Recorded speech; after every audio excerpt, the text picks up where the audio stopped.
అందరికీ నమస్కారం అండి. నిన్నటి వీడియోలో మనం ఆహ్, అంగదుడు వజ్రదంశుడిని సంహరించటం, రావణాసురుడు వానరుల మీదకి అకంపనుడిని పంపించటం అక్కడి దాకా చదివాం.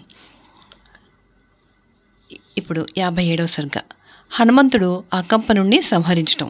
వానరుల ఔద్ధత్యం చూసి అకంపనుడు మిక్కిలి దుష్టుడై గొప్ప ధనుసు చేతపుచ్చుకొని, చూడు, వానరులు చాలామంది రాక్షసులను సంహరిస్తున్నారే, రథం అక్కడికి తీసుకుపద. ఆ వానరులందరూ ఏనుగులాగా పర్వతాల్లాగా ఉన్నారు. రాళ్ళు రప్పలు పుచ్చుకొని చాలా బలవంతులై ఉన్నారు. వాళ్ళు రాక్షసులందరినీ రూపమాపేటట్లున్నారు కనుక నేను వారిని సంహరించాలి అని సారథిని తొందరపెట్టాడు. సారథి రథం అక్కడికి తీసుకువెళ్ళాడు. వెంటనే అకంపనుడు శరవర్షంతో ముంచెత్తి వానరులను నాశనం చేయసాగాడు. ఆ ధాటికి ఆగలేక వానరులు వెనక్కి మళ్ళారు. హనుమంతుడు అది చూశాడు. వెంటనే అతను అకంపనుడి మీదకి ఉరికాడు. దాంతో ధైర్యసాహసాలు వచ్చి వానరులు అతని వెంట మళ్ళీ ముందు కురికారు. అకంపనుడు పర్వతం మీద మహేంద్రుడు వాన కురిసేటట్లు హనుమంతుని మీద బాణప్రయోగం చేశాడు. కానీ హనుమంతుడు అవేమీ లెక్క చేయలేదు. వెంటనే భూమి అదిరేటట్లు అంగలు వేసుకుంటూ అకంపనుడి మీదికి బయలుదేరాడు. అప్పుడు అతను మధ్యందిన మార్తాండ బింబంలాగా దుర్నిరీక్షుడై ఉన్నాడు. అయితే తన చేతిలో ఏది ఆయుధం లేదని అప్పటికి గుర్తించి అతను ఒక పర్వతం పెకలించి పరవళ్లు తొక్కుతూ సింహనాదం చేస్తూ గిరగిర తిప్పుతూ ముందుకు నడిచాడు. కానీ దూరం నుంచి అర్ధచంద్ర బాణాలు వేసి అకంపనుడు దాన్ని పిండి చేశాడు. చేతనున్న ఆయుధం ఇలాగా భగ్నం కాగా హనుమంతుడు క్రోధమూర్ఛితుడై అశ్వకర్ణం అనే చెట్టు పెరికి గిరగిర తిప్పాడు. అతని ఊరువేగంతో అనేక వృక్షాలు కూలిపోయాయి. పాదతాడనంతో భూమి గజగజలాడిపోయింది. ఆ చెట్టుతో హనుమంతుడు యోధులతో కూడా ఏనుగులను రధికులను కూడా రథాలను పెక్కింటిని అనేక మంది పదాతులను సంహరించాడు. ప్రళయకాల రుద్రుడిలా ఉన్న హనుమంతుడిని చూడలేక రాక్షసులు అనేకులు పారిపోయారు. అకంపనుడు అది చూశాడు. వెంటనే హనుమంతుడిని 14 బాణాలతో కొట్టాడు. ఆ బాణాలతో హనుమంతుడు చెట్లతో నిండిన పర్వతంలాగా, ఆ గాయాలతోనూ రక్తంతోనూ పొగలేని అగ్నిలాగా ఉన్నాడు. దాంతో మండిపడి తను మరో వృక్షం పెరికి అకంపనుడినెత్తి అణిచాడు. నిమిషంలో అకంపనుడు పచ్చడైపోయాడు. అది చూసి రాక్షస వీరులు భూకంపంలో చెట్లలాగా పడిపోయారు. ఆయుధాలు విడిచిపెట్టి జుట్టు విడిపోవడము, బట్టలు జారిపోవడము కూడా తెలియకుండా చెమటలు కార్చుకుంటూ తమలో తామే గెంటుకుంటూ తోసుకుంటూ తిట్టుకుంటూ లంకలోకి పారిపోయారు. వెనక్కి తిరిగి తిరిగి చూస్తూ ఎగిరిపోయారు. అప్పుడు వానరులు హనుమంతుడిని చుట్టుముట్టారు, పొగిడారు, మ్రొక్కారు, పూజించారు. హనుమంతుడు కూడా వారిని యథోచితంగా సత్కరించాడు. వానరులు హనుమంతుడు అకంపనుడిని చంపిన సంగతి తమ వాళ్ళకందరికీ తెలియడానికి గొంతెత్తి అరిచారు. అది విని పెద్ద పెద్ద రాక్షస యోధులే అదిరిపడ్డారు. ఆకాశాన ఉన్న దేవతలందరూ హనుమంతుడిని పూజించారు. ఇక్కడ రాముడు, లక్ష్మణుడు, సుగ్రీవుడు, తక్కిన వానర ముఖ్యులు, విభీషణుడు అతన్ని మిక్కిలి ఆదరించారు. 58. రావణాజ్ఞతో ప్రహస్తుడు యుద్ధానికి బయలుదేరడం. అకంపనుడు చచ్చిపోయాడన్న వార్త విని రావణుడు ముందు మండిపడ్డాడు. కానీ తర్వాత మొహం వేలవేసుకుని వచ్చిన మంత్రులను చూసి క్షణకాలం ధ్యానించి ఆలోచన సాగించి పట్నం చూడ్డానికి పొద్దున్నే బయలుదేరాడు. పట్నం అంతా చాలా కట్టుదిట్టంగా ఉంది. ఎక్కడ ఏర్పరిచిన రక్షణ అక్కడ భద్రంగా ఉన్నాయి. రాక్షస యోధులందరూ చాలా మెళుకువగా ఉన్నారు. అందుకు ఆనందించి రావణుడు సభాస్థలికి వచ్చి అమర్షితుడై ప్రహస్తునితో, శత్రువులు ఆకస్మికంగా వచ్చి కోట ముట్టడించినప్పుడు యుద్ధం చేయడం తప్ప మరొక మోక్షోపాయం కనపడలేదు. ఇలాంటప్పుడు నేనో, కుంభకర్ణుడో, సేనాపతివైన నువ్వో, ఇంద్రజిత్తో, వికంభుడో తప్ప మరెవళ్ళు ఈ భారం వహించలేరు. కనుక నువ్వు తగినంత బలగం వెంట పెట్టుకుని యుద్ధానికి వెళ్ళు. నువ్వు బయలుదేరడము, నిన్ను చూసి రాక్షసులు సింహనాదాలు చేయడము చూసిందంటే చపల స్వభావం గల వానరసేన పారిపోతుంది. వానరులు సహజంగా చపలులు. వాళ్ళు శిక్షణ ఎరుగరు, స్థిరచిత్తులు కూడా కాదు. అంచేత సింహం రంకెవేస్తే ఏనుగులు పారిపోయేటట్టు నువ్వు పెడబొబ్బ పెట్టావంటే వాళ్ళు చెట్టుకొక పిట్టగా ఎగిరిపోతారు. వానరులు పారిపోతే రాముడు, లక్ష్మణుడు అసహాయులైపోయి నీకు సులభంగా దొరికిపోతారు.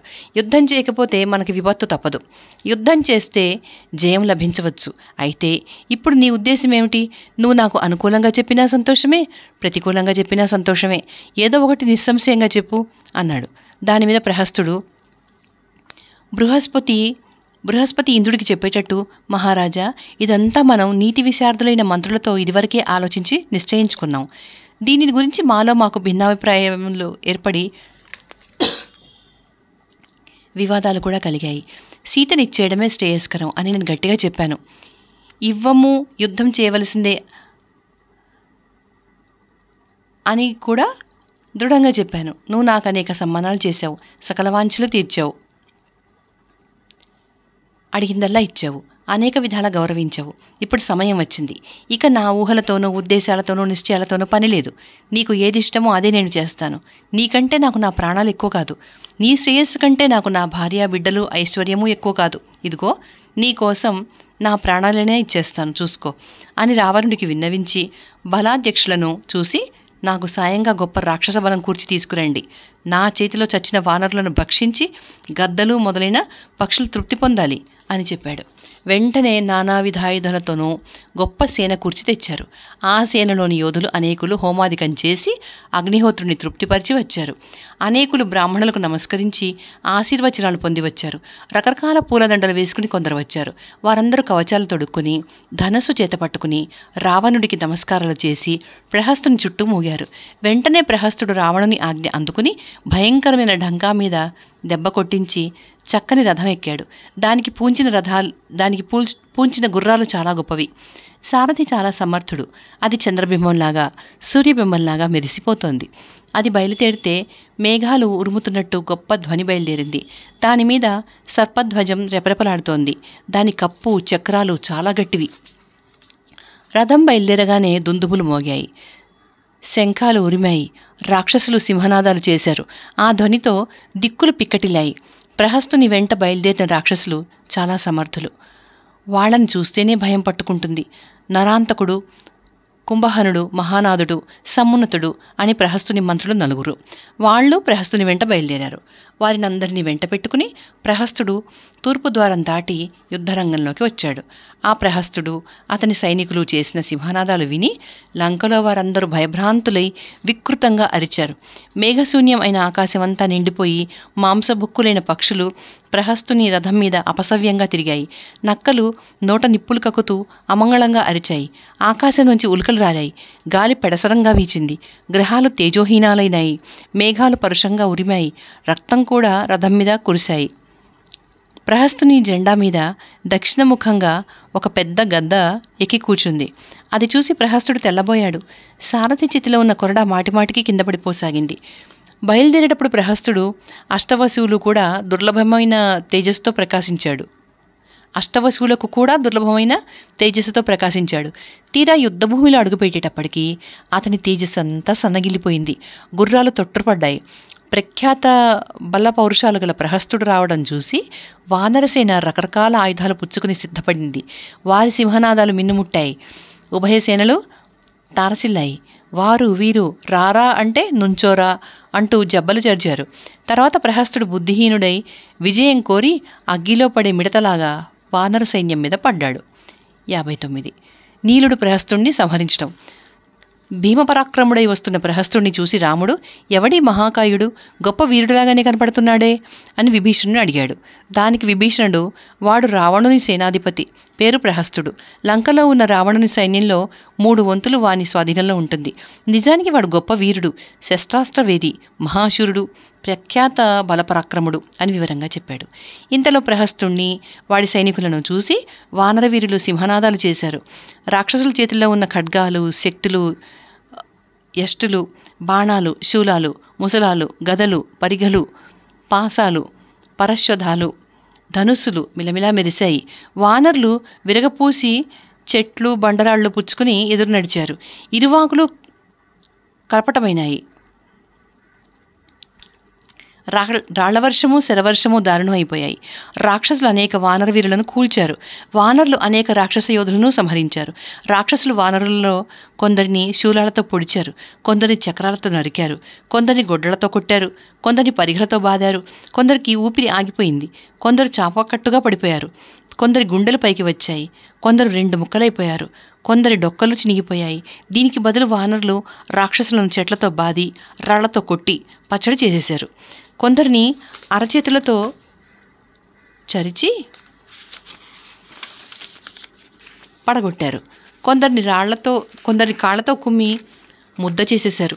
కొందరిని గుద్ది రక్తం కక్కుకుని చచ్చేటట్లు చేశారు. రాక్షసులలోనూ వానరులలోనూ కూడా ఏడుపులు సింహనాదాలు రేగి భోంతరాళాలు దద్దరిల్లాయి. వానరులు రాక్షసులు కూడా నిర్భయంగా యుద్ధం చేశారు. ప్రహస్తుని మంత్రులైన నరాంతకుడు, కుంభహనుడు, మహానాదుడు, సమున్నతుడు వానర వీరులను చాలామందిని సంహరించారు. అది చూసి సహించలేక ద్వివిధుడు పర్వత శిఖరంతో కొట్టి నరాంతకుడిని చంపేశాడు. దుర్ముఖుడు పెద్ద చెట్టుతో బాది సమున్నతుణ్ణి కూల్చేశాడు. జాంబవంతుడు పెద్ద బండరాయి పుచ్చుకుని మహానాదుడిని గుండెలు పగలగొట్టి చంపాడు. తారుడు పెద్ద చెట్టొకటి పెరికి దాంతో గొడ్డును బాదినట్టు బాది కుంభహనుణ్ణి మట్టిలో కలిపాడు. అది చూసి మిక్కిలి క్రుద్ధుడై ప్రహస్తుడు రథం మీద నిలిచి శరవర్షం కురిపించి ఎంతోమంది వానరులను సంహరించాడు. ఉభయసేనల్లోనూ ప్రళయకాలంలో సముద్రాలు సుడి తిరిగితే కలిగే ధ్వని పుట్టింది. వానరుల కళేబరాలతోనూ రాక్షసుల కళేబరాలతోనూ యుద్ధభూమి అంతా కూలిపోయిన పర్వతాలతో నిండిపోయినట్లయింది. వసంతకాలంలో విరగబూసిన మోదుగు చెట్లతో నిండిన అడవిలాగా ఆ యుద్ధభూమి రక్తమయం కూడా అయిపోయింది. యుద్ధభూమి అప్పుడొక మహానదిలా ఉంది. వీరుల కళేబరాలే దానికి గట్లు, విరిగిన ఆయుధాలే గట్ల మీద వృక్షాలు, రక్తమే జలం, యముడే అది సంగమించే సముద్రం, యకృత్తులు, ప్లీహలు, బురద, పేగులే నాచు, శిరస్సులే చేపలు, అంగాలు అవయవాలే పచ్చిక పట్లు, గద్దలే హంసలు, కాకులే సారసపక్షులు, కొవ్వే నురగలు, ఏడుపులే తరంగ ధ్వనులు. అది పిరికివాళ్లు దాటలేరు. వానరులు రాక్షసులు దాన్ని అతి సులువుగా దాటసాగారు. అప్పుడు ప్రహస్తుణ్ణి నీలుడు చూశాడు.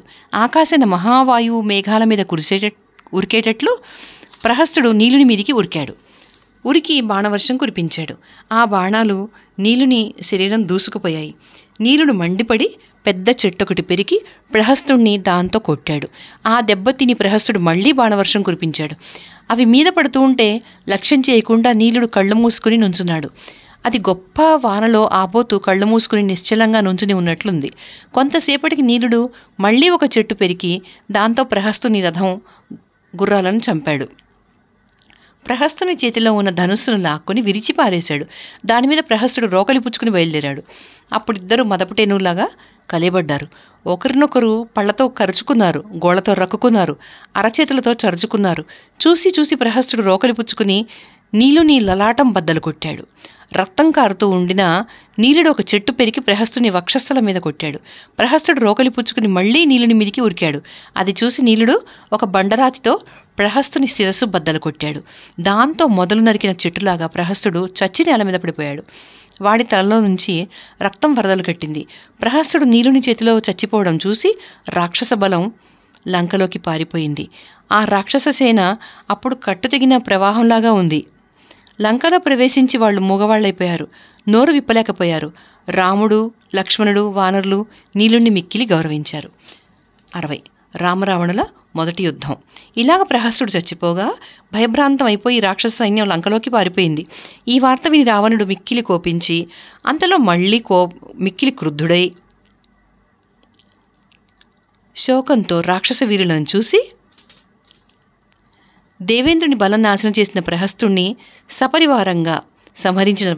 సపరివారంగా సంహరించిన వానర వీరులను తేలికగా చూడ్డానికి వల్ల కాదు కనుక వాళ్లను సంహరించి విజయం ఆర్జించడానికి స్వయంగా నేనే యుద్ధరంగానికి వెళతాను. దీప్తాలైన బాణాలతో ఎండిపోయిన అడవి కాల్చేసేటట్లు ఆ రాముణ్ణి లక్ష్మణుణ్ణి కాల్చేస్తాను అని చెప్పి రథం ఎక్కి బయలుదేరాడు. ఆ రథం చాలా గొప్పది. దానికి పూంచిన గుర్రాలు కూడా ఉత్తమ జాతివి. సహజంగా రావణుడు కూడా తేజస్శాలి. అతని వెంట కాటుక కొండల వంటి రాక్షస యోధులు ఎందరో బయలుదేరారు. పట్నం విడిచి బయటకు వెళ్ళేటప్పుడు రావణుడికి మహాసముద్రంలా ఉన్న వానర సైన్యం కనపడింది. వానరులందరూ చెట్లు బండరాళ్ళు పట్టుకుని ఉన్నారు.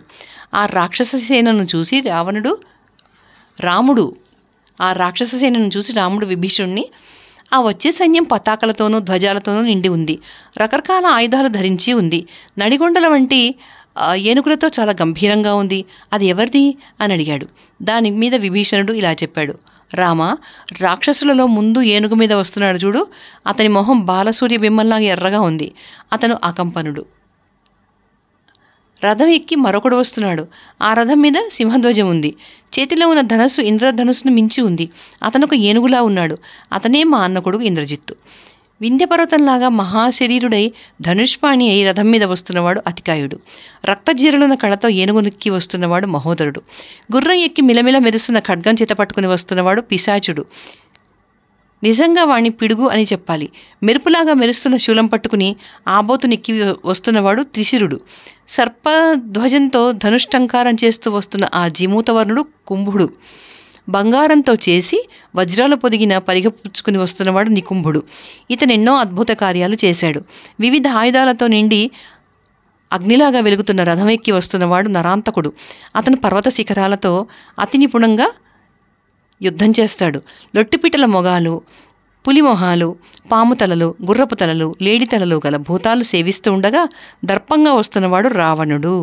అతను ఇదివరలో దేవతలను అనేకులను సంహరించాడు. అతనికి శ్వేత ఛత్రం ఉంది. నెత్తిమీద కిరీటం మెరుస్తోంది. వింధ్యపర్వతం వంటి శరీరం కలవాడు. అనేక మాటలు ఇంద్రుణ్ణి కుబేరుణ్ణి జయించినవాడు. సూర్యుడు నటునాడు అని చెప్పాడు. ఇది విని రాముడు, విభీషణ, రావణుడు ఎంత తేజస్శాలి, మధ్యందిన మార్తాండుని మించి ఉన్నాడు కదా. తేజస్సమావృతమై అతని రూపం స్పష్టంగా కనపడుతోంది. దేవదానవ వీరులకు కూడా అలాంటి శరీరం ఉండదు. మహోజస్శాలి అయిన రావణుని భటులందరూ పర్వతాల వంటి వాళ్లే. అందరూ పర్వతాలతో యుద్ధం చేసేవాళ్లే. అందరూ దీప్తాలైన గొప్ప ఆయుధాలు ధరించిన వాళ్లే. ఆ పరివారంతో రావణుడు యముడిలా ప్రకాశిస్తున్నాడు. కానీ వాడు మహాపాపాత్ముడు. నా కళ్ళబడ్డాడు. ఇక బ్రతకడు. సీతాపహరణం వల్ల పుట్టిన నా క్రోధం ఇప్పుడు చూపిస్తాను అంటూ ధనస్సు అందుకుని బాణం తొడిగాడు. లక్ష్మణుడు ధనస్సు పుచ్చుకున్నాడు. అప్పుడు రావణుడు బలవంతులై ఉన్న రాక్షసులతో, మీరు ద్వారాలలోనూ గోపురాల మీద జాగ్రత్తగా ఉండండి. నేనిక్కడికి మీతో కూడా రావడం చూసి వానరులు ఈ సందుపాట్లో శూన్యమైన లంక ఆక్రమించి నాశనం చేస్తారు. భద్రం అని గట్టిగా చెప్పి వాళ్ళు వెళ్ళాక పెద్ద చేప సముద్రజలం అల్లకల్లోలం చేసేటట్టు వానర సైనికులను చికాకుపరిచాడు. ఆ ఉధృతం చూసి సుగ్రీవుడు సహించలేక ఒక పర్వత శిఖరం పెరికి రావణుడి మీదికి వెళ్ళాడు. కానీ రావణుడు దాన్ని తన బాణాలతో పిండి చేసేశాడు. ఇంకా వెంటనే యమునితో సమానమైన బాణం తొడిగి సుగ్రీవుణ్ణి కొట్టాడు. అది పిడుగు వంటిది. అది కుమారస్వామి బాణంతో క్రౌంచ పర్వతం భేదించినట్లు సుగ్రీవుణ్ణి భేదించింది. వెంటనే అతను హాహాకారం చేస్తూ భూమి మీద పడిపోయాడు.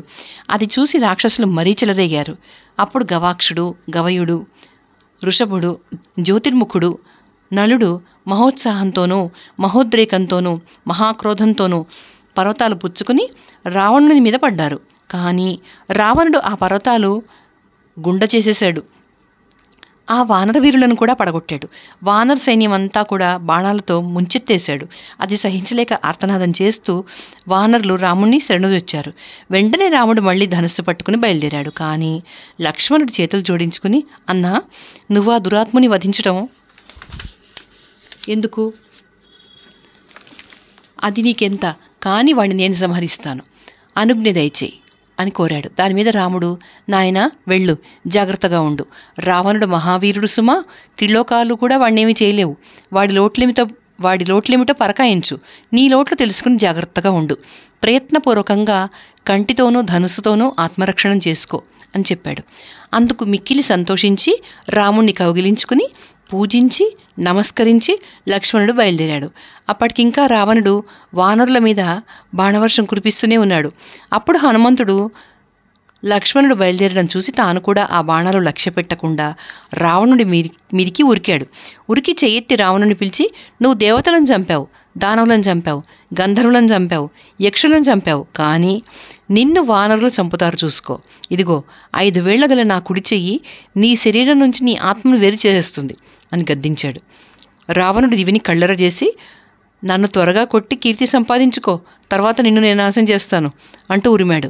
దానిమీద హనుమంతుడు, సరే కానీ ఇదివరలో నా చేతిలో చచ్చిన నీ కొడుకు అక్షుణ్ణి తలుచుకో అన్నాడు.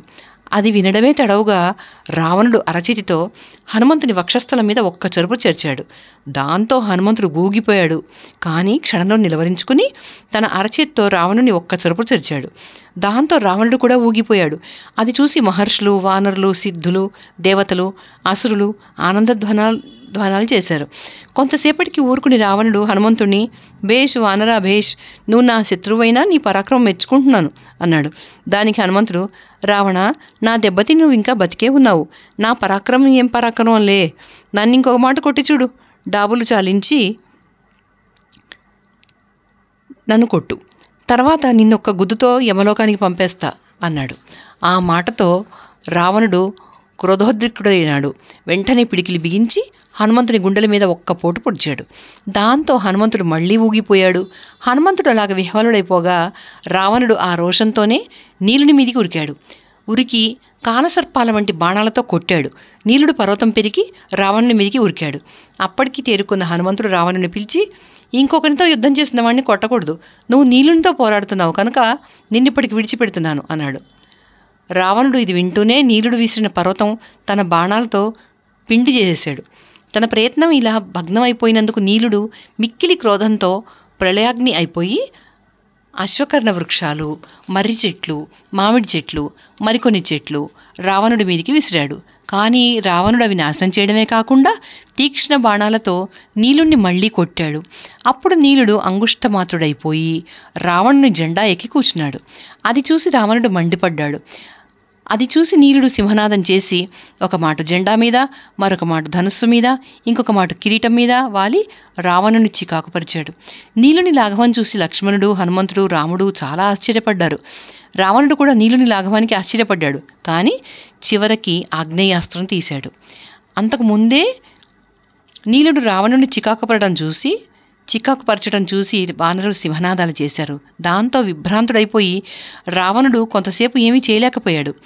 ఒక క్షణానికి తేరుకుని రావణుడు అస్త్రం బాగా సంధించి, నీ లాఘవంతో బాగా మాయ చేస్తున్నావు, కానీ చేతనైతే ఇక నీ ప్రాణాలు కాచుకో, నువ్వెన్నో రూపాలు పొందడం వింతగానే ఉంది, కానీ నేను అస్త్రం తొడిగాను, నీ పని అయిపోయింది అని చెప్పి అస్త్రం విడిచాడు.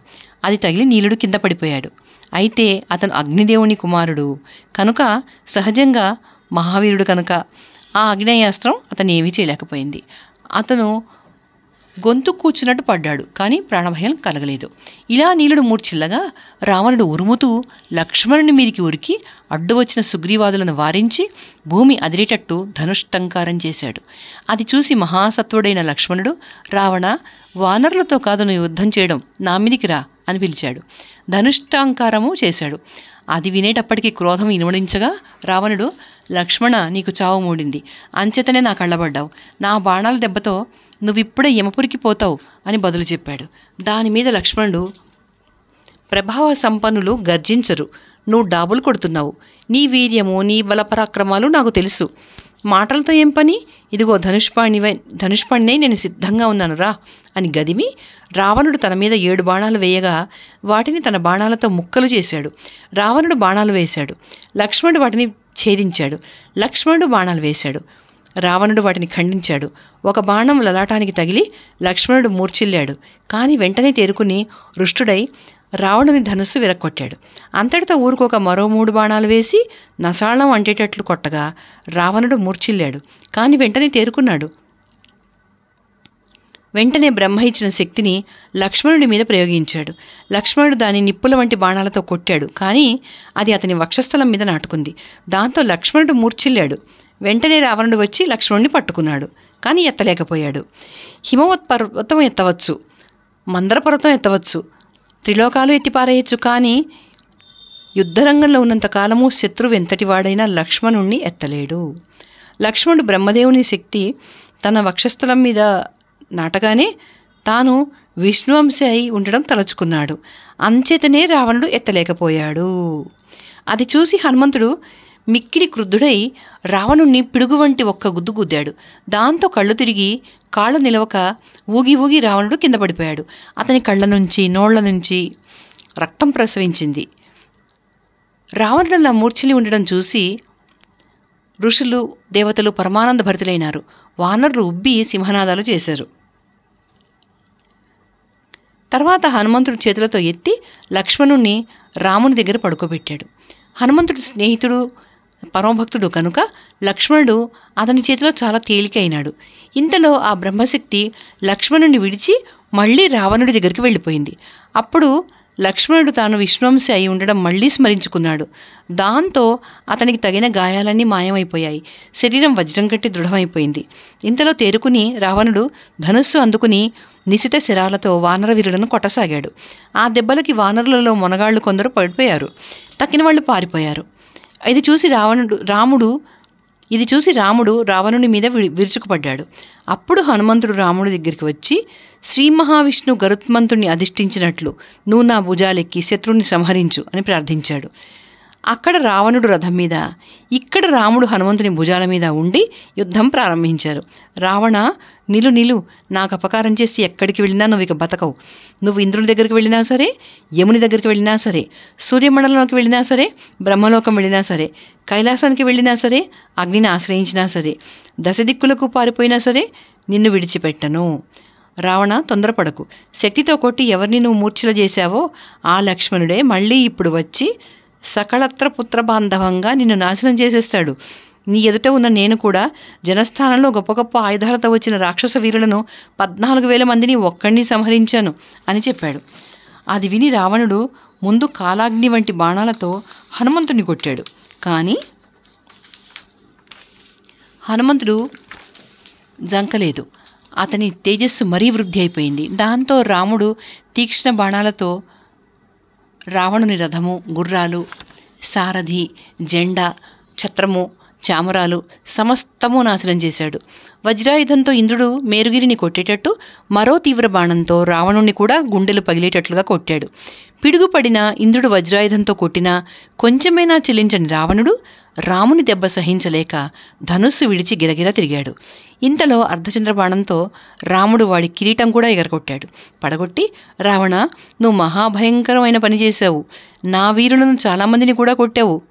అంచేత చాలా అలసి ఉన్నావు కనుక నిన్నిప్పుడే చంపక విడిచిపెడుతున్నాను. నేను సెలవిస్తున్నాను. లంకలోకి వెళ్ళిపో, శ్రమ తీర్చుకో. తర్వాత ధనుష్పాణివై రథం ఎక్కిరా, అప్పుడు నా బలం చూద్దు గాని అని గట్టిగా చెప్పాడు. దాంతో సిగ్గుపడి రావణుడు లంకకు వెళ్ళిపోయాడు. తర్వాత రాముడు లక్ష్మణుణ్ణి, వానరులను ఆరోగ్యవంతులుగా చేశాడు. రావణుని ఈ స్థితి చూసి భూతగణాలన్నీ ఆనందించాయి. 61. కుంభకర్ణుని లేపమని రావణుడు మంత్రులకు ఆజ్ఞాపించటం. రావణుడు లంకలో ప్రవేశించి చాలా దుఃఖించాడు. సింహాన్ని చూసి ఏనుగులాగా, గరుత్మంతుణ్ణి చూసి పాములాగా, రాముని చూసి రావణుడు బేజారైపోయాడు. బ్రహ్మాస్త్రాల వంటి, మెరుపు తీగల వంటి రామబాణాలు తలుచుకుని అతను గడగడలాడిపోయాడు. అయినా బంగారు సింహాసనం అధిష్ఠించి మంత్రులను చూసి, నేను చేసిన మహాతపస్సంతా వ్యర్థమైపోయింది. ఇంద్రుని వంటి వాణ్ణి కొట్టిన నేను ఒక మనుష్యుని చేతిలో ఓడిపోవలసి వచ్చింది. నీకు మనుషుల వల్ల భయం కలుగుతుంది అని బ్రహ్మ చెప్పాడు. ఘోరమైన ఆ మాట ఇప్పుడు నిజమైంది. దేవతల వల్ల, దానవుల వల్ల, గంధర్వుల వల్ల, యక్షుల వల్ల, రాక్షసుల వల్ల, నాగుల వల్ల నాకు మరణం కలగకుండా ఉండేటట్లు కోరి వరం సంపాదించాను. మనుషులను తృణీకారంగా చూసి వాళ్ల వల్ల అపాయం రాకుండా ఉండేటట్లు కోరుకోలేకపోయాను. వెనకటికి నా చేతిలో చచ్చిపోతూ ఇక్ష్వాకు వంశీయుడైన అనరణ్యుడు, రాక్షసాధమ, తొందరపడకు, నా వంశంలోనే ముందు ఒక మహాపురుషుడు పుడతాడు. అతను నేను సపుత్రకంగా, సామాత్యంగా, సబలంగా, శాశ్వసారథిగా సంహరించేస్తాడు అని చెప్పాడు. ఆ మహాపురుషుడు రాముడే అయి ఉంటాడు. వేదవతిని నేను పీడించినప్పుడు ఆమె నన్ను శపించింది. ఆ వేదవతి ఇప్పుడు సీతయి జనకుని కూతురుగా పుట్టి ఉంటుంది. పార్వతి, నందీశ్వరుడు, రంభ, పుంజికస్థల తపప్రభావం వల్ల ఏమన్నారో అది ఇప్పుడు నన్ను కట్టి కుడిపేటట్లుగా ఉంది. తపస్సంపన్నుల మాట ఎప్పుడూ వృధా కాదు. రాక్షస వీరులారా, ఇదంతా మీరు మనసులో ఉంచుకోండి. దీనిని అనుసరించి జాగ్రత్తగా మసలుకోండి. లంకను జాగ్రత్తగా రక్షించండి. వెంటనే మీరు కుంభకర్ణుని లేపండి. అతను దేవదానవులను సంహరించగలవాడు. కానీ బ్రహ్మశాపం ఉంది అతనికి. ద్వారాలలోనూ ప్రాకారాల మీద అప్రమత్తులై ఉండండి. కుంభకర్ణుడు దైవవశుడై బుద్ధి లేక సుఖంగా నిద్రపోతున్నాడు. అతను పడుకున్నాడంటే 6, 7, 8, 9 మాసాలు గడిస్తే కానీ మెలుకోడు. 9 దినాల కిందట నాకు ఆలోచన చెప్పి అతను పడుకున్నాడు. అతని త్వరగా లేపండి. అతను మహావీరుడు, రాక్షసులందరిలోనూ ప్రధానుడు. వానరులను, రామలక్ష్మణులను నిమిషంలో చంపగలడు. అలాంటివాడు గ్రామ్య సుఖాలకు మరిగి ఎప్పుడూ నిద్రామూర్ఛితుడే ఉంటాడు. కుంభకర్ణుడు మేలుకుంటే నాకు రామునికి ఓడిపోయి వచ్చానన్న దుఃఖం పోతుంది. ఏమి లాభము? నిజంగా అతను మహేంద్రుని మించినవాడే. కానీ నాకు ఇలాంటి చిక్కు వచ్చినా సాయం చేసే స్థితిలో లేడు అని చెప్పాడు. వెంటనే మంత్రులు కొందరు, భృత్యులు కొందరు కుంభకర్ణుని ఇంటికి బయలుదేరారు. గంధము, పుష్పమాలికలు, వివిధాలైన భక్ష్యాలు, మాంసరాసులు, అన్నరాసులు, రక్తపు కడవలు, రకరకాల మద్యాలు పట్టుకెళ్లారు. కుంభకర్ణుని ఇల్లు ఎటు చూసినా ఆమడ వైశాల్యం ఉంది. అది చాలా చక్కని భవనం, సుగంధభరితం. కానీ కుంభకర్ణుని నిట్టూర్పు గాలి విసిరికొట్టగా ఎంతో కష్టం మీద వారు లోపలికి వెళ్ళగలిగారు. పడుకుని ఉన్న కుంభకర్ణుడు చాలా భయంకరంగా ఉన్నాడు. అతని శరీరం పర్వతంలా ఉండగా అతని నోరు తెరుచుకుని పాతాళంలా ఉంది. ముక్కుపుటాలు భయంకరంగా ఉన్నాయి. శరీరం అంతా గరిపుడిచి ఉంది. అతని శరీరంలో నుంచి కొవ్వు వాసన, రక్తం వాసన గుప్పున కొడుతున్నాయి. అతని శరీరం రత్నాభరణాలతో అలంకృతమై ఉంది. నిద్రలో కూడా అతను కిరీటం పెట్టుకునే ఉన్నాడు. వారు పట్టుకు వెళ్ళిన పదార్థాలన్నీ అతనికి ఎదురుగా ఉంచారు. మాంసరాసుల్లో లేడి మాంసము, దున్నల మాంసము, పంది మాంసము ఎక్కువగా ఉంది. వెళ్ళగానే ముందుగా వారు అతని శరీరం అంతా గంధం పూశారు, పూలదండలు వేశారు, పూలు చల్లారు, ధూపం వేశారు.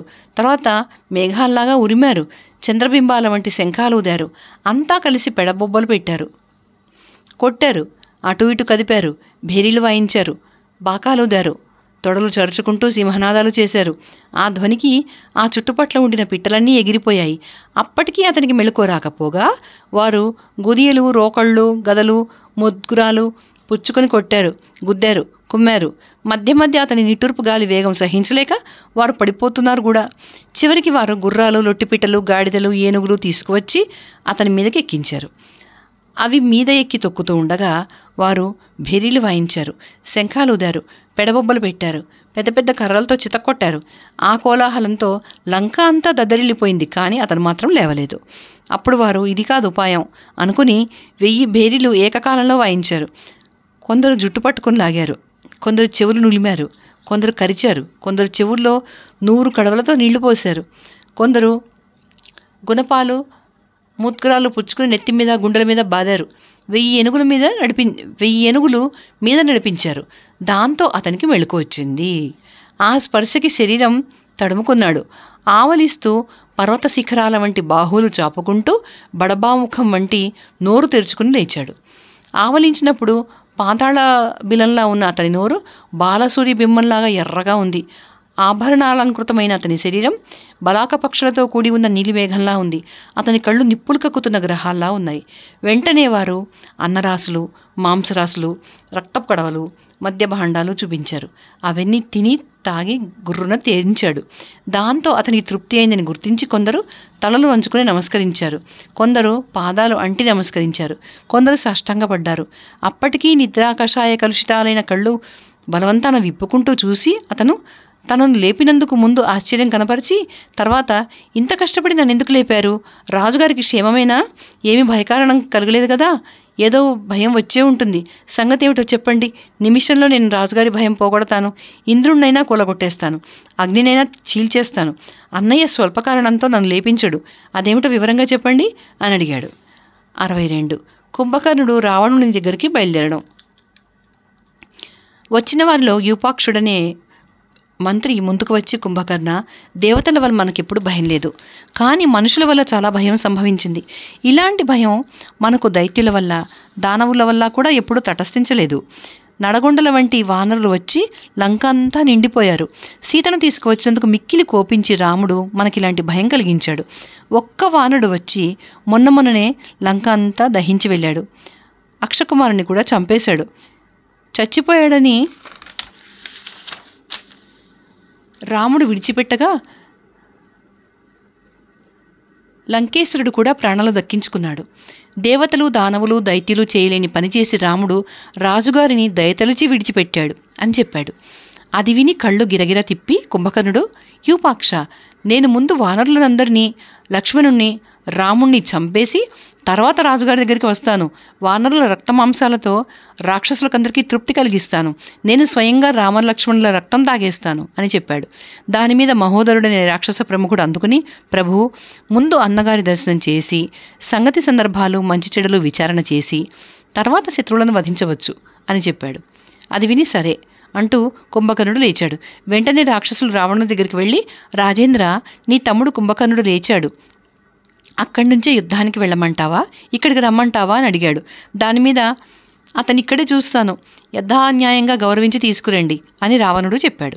వారు కుంభకర్ణుడి దగ్గరికి వచ్చి, రాజేంద్రుడు నిన్ను చూడాలనుకుంటున్నాడు కనుక బయలుదేరి అతన్ని సంతోషపెట్టు అని విన్నవించారు.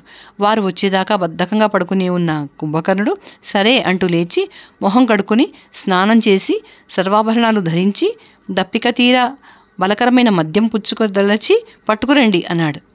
వెంటనే వాళ్ళు ఎన్నో మద్య భాండాలు పట్టుకొచ్చారు. అదంతా పుచ్చుకుని కుంభకర్ణుడు మిక్కిలి తృప్తుడై కాలాంతకుడిలాగా బయలుదేరాడు. అతను అడుగులు వేస్తూ ఉంటే భూమి అదిరింది. అతని తేజస్సుతో రాజమార్గం అంతా దగదగలాడింది. పర్వత శిఖరంలాగా అతను రాజమార్గంలో నడుస్తూ ఉంటే దూరం నుంచి చూసి వానరులు భయభ్రాంతులైపోయారు. కొందరు రాముణ్ణి శరణులొచ్చారు, కొందరు పారిపోతూ పడిపోయారు, కొందరు దిక్కు తెలియకుండా పరిగెత్తారు, కొందరు నేల మీద పడుకున్నారు. 63 కుంభకర్ణుడి జన్మ వృత్తాంతం. ధనుర్ధరుడై ఉన్న రాముడు కుంభకర్ణుడిని చూశాడు. అతనికి కుంభకర్ణుడు త్రివిక్రమావతార కాలంలో విష్ణువు ఉన్నట్లు కనపడ్డాడు. అతన్ని చూసి వానరసేన పారిపోవడం చూసి రాముడు విభీషణుణ్ణి, కిరీటం ధరించి మెరుపుతో ఉన్న నల్లని మేఘంలాగా ఉన్న ఈ పర్వతాకారుడెవరు? భూమండలానికే వీడు జెండాలాగా ఉన్నాడు. వీడిని చూసి వానరులందరూ పారిపోతున్నారు. వీడెవడైనా అసురుడా? ఇలాంటి వాడిని నేను ఎప్పుడూ చూడలేదు. వీడి సంగతి వివరంగా చెప్పు అన్నాడు. దాని మీద విభీషణుడు ఇలా చెప్పాడు. అతను విశ్రవసుని కొడుకు కుంభకర్ణుడు. యముణ్ణి దేవేంద్రుని కూడా జయించినవాడు. ఇంత ప్రమాణం కలవాడు రాక్షసుల్లో మరొకడు లేడు. అతను వేల కొద్దీ దానవులను, దేవతలను, యక్షులను, నాగులను, రాక్షసులను, గంధర్వులను, విద్యాధరులను, కిన్నరులను జయించాడు. శూలం పుచ్చుకుని అతను బయలుదేరాడంటే మృత్యు అనుకుంటూ దేవతలు కూడా పారిపోతారు, కానీ ఎదుటపడి నిలవలేరు. సహజంగానే అతను తేజస్శాలి, మహాబలశాలి. తక్కిన రాక్షసులందరూ వరాలు పొంది గొప్పవాళ్ళైపోయారు. అతను పుట్టగానే అత్యాకలి కలగ్గా కనపడ్డ జంతువునలా తినసాగాడు. అది చూసి ప్రజలు భయభ్రాంతులై పారిపోయి దేవేంద్రుని శరణు పొంది సంగతి అంతా చెప్పుకున్నారు. అప్పుడు ఇంద్రుడు మిక్కిలి కోపించి వజ్రాయుధం పుచ్చుకుని కొట్టాడు. ఆ దెబ్బకు ఊగిపోయి కుంభకర్ణుడు సింహనాదం చేశాడు. ప్రాణికోటి ఆ ధ్వనికి కూడా మిక్కిలి భయపడిపోయింది. భూమి గడగడలాడింది. అప్పుడు కుంభకర్ణుడు ఇంద్రుడెక్కి ఉన్న ఐరావతం దంతం ఒకటి ఊడలాగి దాంతో ఇంద్రుడిని గుండెల మీద కొట్టాడు. ఆ దెబ్బకి ఇంద్రుడు మండిపడ్డాడు. ఆ దెబ్బకి దేవతలు, బ్రహ్మర్షులు, దానవులు మిక్కిలి దుఃఖించారు. తర్వాత అందరినీ వెంట పెట్టుకుని ఇంద్రుడు బ్రహ్మ దగ్గరికి వెళ్ళి కుంభకర్ణుని దౌర్జన్యం అంతా చెప్పాడు.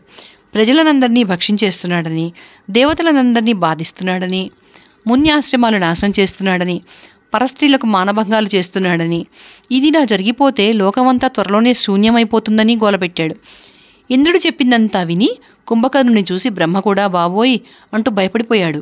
కానీ క్షణంలో తేరుకుని, ఒరేయ్, లోకం నాశనం చేయడానికి పులస్త్యుడు నిన్ను కన్నాడు, అంచేత నువ్వు ఇది మొదలు చచ్చినట్టు పడి నిద్రపోతావు అని శపించాడు.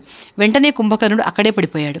అది చూసి రావణుడు మిక్కిలి భయభ్రాంతుడై, ప్రభు, చక్కగా పెరిగిన బంగారు చెట్టు ఫలించే సమయంలో నరికేస్తావా? నీ మునిమనువాణ్ణి నువ్వే ఇలా శపించవచ్చునా? అయితే నీ మాట అబద్ధం కాదు. అతను నిద్రపోతాడు, కానీ అతను నిద్రించడానికి, మేలుకోవడానికి వేళలో ఏర్పాటు చెయ్యి అని ప్రార్థించాడు. దాని మీద బ్రహ్మ 6 మాసాలు నిద్రపోవడం, ఒక్క దినం మాత్రం మేలుకుని ఉండడం, ఇది వీడికిచ్చిన శాపం నేను సర్దుబాటు చేసిన విధం. ఆ ఒక్క దినము వీడు మిక్కిలి క్రుద్ధుడైన అగ్నిహోత్రంలాగా నోరు తెరుచుకుని కనపడ్డ ప్రాణినల్లా తినేస్తాడు అని చెప్పాడు. ఇలాంటి స్థితిలో రావణుడు నీ పరాక్రమానికి భయపడి ఇప్పుడు వీడిని లేపించాడు. ఆ కారణం వల్ల వీడిప్పుడు తన శిబిరం నుంచి బయలుదేరి వానరులను భక్షించడానికి వస్తున్నాడు. అయితే వీడిని చూసే భయపడి పారిపోతున్నారు వానరులు. వీడితో యుద్ధం ఎవరు చేస్తారు? కనుక వానరులకు అది ఒక యంత్రమే కానీ మనిషి కాదని చెప్పించు. అలా చెప్తే వానరులు నిర్భయంగా ఉంటారు. ఇది విని రాముడు సేనాధిపతి అయిన నీలుణ్ణి పిలిచి, వెళ్ళి సైన్యాలనన్నీ మొగ్గరం తీర్చు, లంకా ద్వారాలు ఆక్రమించుకో, పర్వత శృంగాలు, బండరాళ్ళు, చెట్లు సిద్ధం చేసి ఉంచు, వానరులందరూ ఆయుధపాణులై సిద్ధంగా ఉండాలి అని ఆజ్ఞాపించాడు. నీలుడు సెలవివ్వగా గవాక్షుడు, శరభుడు, హనుమంతుడు, అంగదుడు పర్వత శృంగాలు పట్టుకుని ద్వారాలు అడ్డుకున్నారు. వానరవీరులు వృక్షాలతో రాక్షసులను మర్దించసాగారు. అప్పుడు లంక ముట్టడించి ఉన్న ఆ వానరసేన పర్వతం చుట్టూ చేరిన మేఘమాలికలాగా ఉంది. 64 ఆపద గడవ పెట్టమని రావణుడు కుంభకర్ణుని ప్రార్థించడం. ఇంకా నిద్రమత్తుగానే ఉన్న కుంభకర్ణుడు రాక్షసులు వేల కొద్దీ తన వెంట రాగా రావణుని దర్శనానికి బయలుదేరాడు. అప్పుడు ప్రతి ఇంటి నుంచి అతని మీద పూలవాన కురిసింది. అతను రాజభవనం ప్రవేశించేటప్పుడు అక్కడి భూమి అంతా వణికింది. అతని చూడగానే రావణుడు లేచి వెళ్ళి కౌగిలించుకుని సింహాసనం దగ్గరికి తీసుకువెళ్ళాడు. కుంభకర్ణుడు కూడా భక్తితో అన్నపాదాలు మొక్కి అన్న చూపించిన ఆసనం మీద కూర్చుని కళ్ళెర్రబడగా, రాజేంద్ర, నన్నెందుకు లేపించావు? ఎవని వల్ల నీకు భయం కలిగింది? ఎవడిప్పుడు చావడానికి సిద్ధంగా ఉన్నాడు అని అడిగాడు.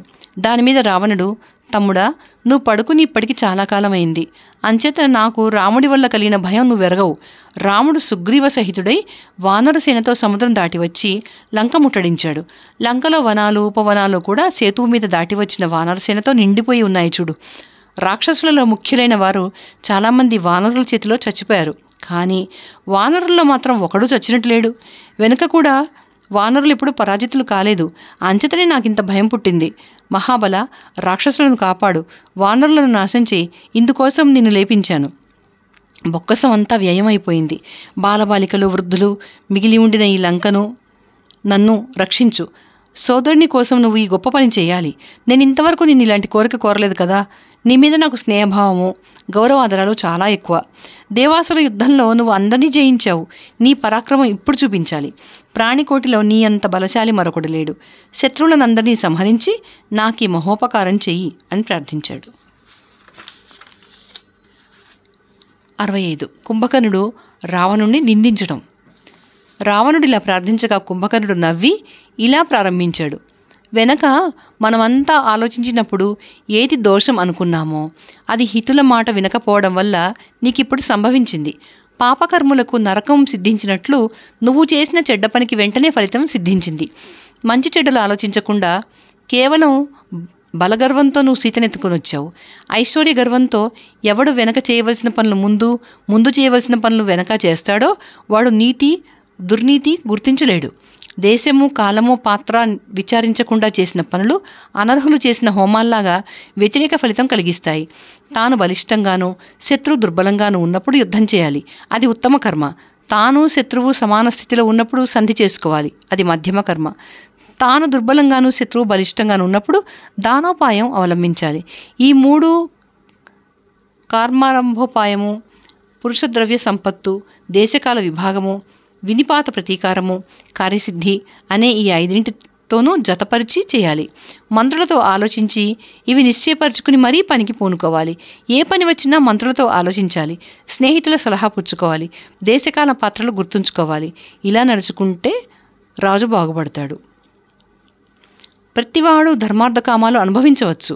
అయితే ఒక్కొక్కటే విడివిడిగాను 2 3 జంటగా కూడా సేవించవచ్చు. అంటే ప్రాతకాలంలో ధర్మం చేయాలి, మధ్యాహ్న కాలంలో అర్థం అంటే డబ్బు ఆర్జించాలి, సాయంకాలం కామం తీర్చుకోవాలి. ఇది ఒక్కొక్కటే సేవించే పద్ధతి. లేదా ప్రాతకాలన అప్పుడు ఆచరించాల్సిన ధర్మము, మధ్యాహ్నం ఆర్జించవలసిన డబ్బు కలిపి సేవించవచ్చు. మధ్యాహ్నం అప్పుడు చేయవలసిన అర్ధార్జన, ప్రాతకాలం ఆచరించవలసిన ధర్మము కలిపి సేవించవచ్చు. సాయంకాలం అప్పుడు తీర్చుకోవాల్సిన కామము, మధ్యాహ్నం ఆర్జించవలసిన అర్థము కలిపి సేవించవచ్చు. 3 ఏకకాలంలో సేవించాలంటే అందుకు తగ్గది సాయంకాలం. అంతేకాని ధర్మార్థాలు విడిచి 3 కాలాల యందు ఒక కామం మాత్రమే సేవించేవాడు అధముడు అనిపించుకుంటాడు. రాజు వంటివాడు ఈ 3 వృక్షాలు రాజు వంటివాడు ఈ 3 పక్షాలు విని వీటిలో ఉత్తమమైనవి అవలంబించకపోతే వాడి చదువు వినికి వ్యర్థం. మంచి చెడ్డలు తెలిసినవాడు సామదాన భేద దండోపాయాలలో ఏది ఎప్పుడు ఆచరించాలో మంత్రులతో ఆలోచించి ధర్మాలు గుర్తించి నడుచుకునేవాడికి ఎప్పుడూ ఆపదలు రావు. అంటే రాజైన వాడికి మంత్రులతో ఆలోచించడం అగత్యం. వాళ్ళు చెప్పే మంచి చెడ్డలు విని మంచి మార్గాన నడవటం అగత్యం. అలాంటి వాడే అభ్యుదయ పరంపరాభివృద్ధిగా చిరకాలం రాజ్యవైభవం అనుభవిస్తాడు. పశువుల వంటి పురుషులు కొందరు శాస్త్రార్థాలు తమకేమీ తెలియకపోయినా ఆలోచన చెప్పవస్తూ ఉంటారు. అర్థశాస్త్రం తెలిసిన వారు అనుభవించే ఐశ్వర్యం అనుభవించదలిచేవాళ్ళు అలాంటి వాళ్ళ ఆలోచనలు వినకూడదు. అహితమైనది కూడా కొందరు హితం అని మొండిగా వాదిస్తారు. వాళ్ళని దగ్గరికి రానివ్వకూడదు. వాళ్ళ ఆలోచన వినిపించుకోకూడదు. దుష్టులైన మంత్రులు శత్రువులతో చేరి వినాశం కలిగించడానికి తమ రాజు చేత చెడ్డ పనులు చేయిస్తారు. కనుక రాజైన వాడు మంత్రులలో కూడా హితచింతకులెవరో వంచకులెవరో చక్కగా గుర్తించుకోవాలి. పక్షులు క్రౌంచపర్వత రంధ్రంలో నుంచి దూరిపోతాయి. దుష్టమంత్రులను విడిచిపెట్టని రాజు ఛిద్రాలు తెలిసి శత్రువులు అలాగే లోపలికి ప్రవేశించి నాశనం చేస్తారు. ఎవడు శత్రువుల సంగతి బాగా తెలుసుకోక ఆత్మరక్షణ విషయమై శ్రద్ధ లేకుండానూ ఉంటాడో ఆ రాజు చెడిపోతాడు. ఈ విషయమై మన తమ్ముడు విభీషణుడు చెప్పింది చాలా మంచిది. అలా చెయ్యి, అదే మనకు శ్రేయస్కరం. ఇక నీకెలా తోస్తే అలా చెయ్యి అన్నాడు. అది వినగానే రావణుడి కనుబొమ్మలు ముడిపడ్డాయి. అతనికి చాలా కోపం వచ్చింది. పూజ్యుడైన గురువులాగా, ఆచార్యుడిలాగా నువ్వు నాకు ధర్మాలు బోధిస్తున్నావా? ఇప్పుడు మాటలతో ప్రయోజనం లేదు, పని చేయాలి. విభ్రాంతి వలనో తెలియకో బలగర్వంతోనో ఏదో చేశాము, అది ఇప్పుడు కలిసి రాదు. దాని విషయమే మళ్ళీ మళ్ళీ చెప్పడం వ్యర్థం. జరిగిన దానికే ఆలోచన వద్దు. జరిగిందేదో జరిగిపోయింది. ఇప్పుడేం చేయాలో అది చెయ్యి. నీకు నా మీద స్నేహమే ఉంటే, నీ బలపరాక్రమాలు నీకు తెలిసే ఉంటే, ఇది నీకు తప్పకుండా చేయవలసిందని తోస్తే, నేను తప్పు చేయడం వల్ల కలిగిన ఆపద పరాక్రమంతో నువ్వు తొలగించేసేయి. కార్యం చెడి దీనుడై ఉండేవాడికి సహాయం చేసి ఒడ్డుకిచ్చేవాడే స్నేహితుడు అని రావణుడు తీక్ష్ణంగా అన్నాడు. 66. కుంభకర్ణుడు యుద్ధానికి సిద్ధపడడం. అది విని కుంభకర్ణుడు రావణుడికి కోపం వచ్చిందని గ్రహించి మెల్లగా అందుకున్నాడు. రాజేంద్ర, విచారించకు, కోపగించకు, స్వస్థంగా ఉండు. ఎవని వల్ల నువ్వు ఇలాంటి ఆపదకు పాల్పడ్డావో వాణ్ణి నేను నాశనం చేస్తాను. ఈ విషయమై నేను బ్రతికున్నంత కాలము నీకు బెంగ అక్కర్లేదు. నేను నీక బంధుణ్ణి, స్నేహితుణ్ణి కనుక సర్వకాల సర్వావస్థల్లోనూ నేను నీకు హితమే చెబుతూ ఉండాలి. స్నేహితుడు ఇప్పుడేమి చేయాలో నేను అదే చేస్తాను, చూసుకో. యుద్ధం చేసి శత్రువులందరినీ సంహరించేస్తాను. నేనిప్పుడే రాముణ్ణి లక్ష్మణుని సంహరించేస్తాను. దాంతో శత్రుసేన అంతా పారిపోతుంది, చూసుకో. యుద్ధరంగంలో నుంచి నేను రాముని తల కొట్టి తెస్తాను. అది చూసి నువ్వు సంతోషించు. సీత దుఃఖిస్తుంది. బంధువులను ఎడబాసిన లంకావాసులైన రాక్షసులు ఇప్పుడు రాముడు చనిపోవడం చూస్తారు. వారికందరికీ నేనిప్పుడు శత్రువులను నాశనం చేసి దుఃఖాన్ని పోగొడతాను. పర్వతం వంటి సుగ్రీవుడు రక్తంలో మునిగి యుద్ధభూమిలో పడి ఉంటాడు. తొందరపడకు. ఇక్కడ ఉండిన ఈ రాక్షస యోధులు నేను కూడా రాముణ్ణి వధించడానికి ఉద్యుక్తులం అయి ఉన్నాం. ఇలాంటి స్థితిలో రాముడు నిన్నెలా చంపుతాడయ్యా? కాదంటావా? రాముడు ముందు నన్ను చంపగలిగితేనే నీ దాకా వస్తాడు. నా విషయమే మాత్రం నాకేమీ విచారం లేదు కనుక నాకు వెంటనే సెలవయ్యి. యుద్ధానికి పంపదగ్గవాడు నీకు నాకంటే మరొకడు లేడు. నీ శత్రువులనందరినీ నేనే చంపేస్తాను. ఇంద్రుడు వచ్చినా, యముడు వచ్చినా, అగ్నిహోత్రుడు వచ్చినా, వాయువు వచ్చినా, కుబేరుడు వచ్చినా, వరుణుడు వచ్చినా, అందరూ కలిసే వచ్చినా వాళ్ళని నేను కూల్చేస్తాను. తెల్లని పదునైన శూలం ధరించి పర్వతంలాగా నేను బయలుదేరానంటే ఇంద్రుడైనా భయపడి పారిపోతాడు. ఆయుధం లేకుండా ఒట్టి చేతులతో నేను యుద్ధానికి వెళ్ళినా బతకదలిచిన వాడెవడు నా కళ్ళ పడడు. నాకు శక్తి అక్కర్లేదు, గద అక్కర్లేదు, కత్తి అక్కర్లేదు, బాణాలక్కర్లేదు. ఇంద్రుణ్ణి కూడా నేను విడి చేతులతోనే నలిపి చంపేస్తాను. ఒకవేళ రాముడు నా పిడికిలి వేగం సహించగలిగేటట్లయితే అప్పుడు నా బాణాలు అతని రక్తం తాగుతాయి. రాజా, నేనుండగా నీకు ఈ చింత ఎందుకయ్యా? నేను ఇప్పుడే నీ శత్రువులను సంహరించబోతున్నాను కదా. కనుక రాముణ్ణి తలుచుకుని ఇక భయపడకు. రాముణ్ణి, లక్ష్మణుణ్ణి, సుగ్రీవుణ్ణి కూడా నేను కూలగొట్టేస్తాను. లంక తగలబెట్టిన హనుమంతుణ్ణి, వానరయోధులను కూడా సంహరించి నీకు గొప్ప కీర్తి కలిగిస్తాను. నీకు ఇంద్రుని వల్ల భయం వచ్చినా, చివరికి బ్రహ్మ వల్ల భయం కలిగినా నేను పోగొడతాను. నేను కళ్ళెర చేశానంటే దేవతలందరూ మట్టయిపోతారు. నేను యముణ్ణి కూల్చేస్తాను, అగ్నిని మింగేస్తాను, సూర్యుడిని పడగొట్టేస్తాను, నక్షత్రాలు డొల్లగొట్టేస్తాను, ఇంద్రుడిని చంపేస్తాను, సముద్రం తాగేస్తాను, పర్వతాలు పిండి కొట్టేస్తాను, భూమి బద్దలు కొట్టేస్తాను. చాలా కాలంగా గాఢనిద్రలో ఉండిన కుంభకరుని పరాక్రమం సకల భూతాలు ఇప్పుడు చూస్తాయి. 3 లోకాల్లోనూ ఉన్న ప్రాణికోటి నాకొక పూట ఆహారానికైనా చాలదు. ఇహ నాతో యుద్ధం ఎలా చేస్తుంది?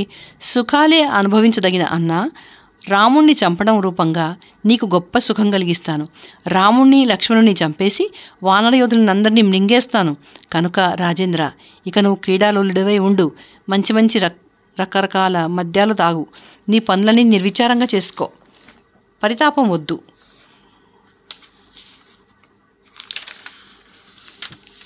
నేను రాముని చంపగానే సీత నీ స్వాధీనం అయిపోతుంది, తప్పదు.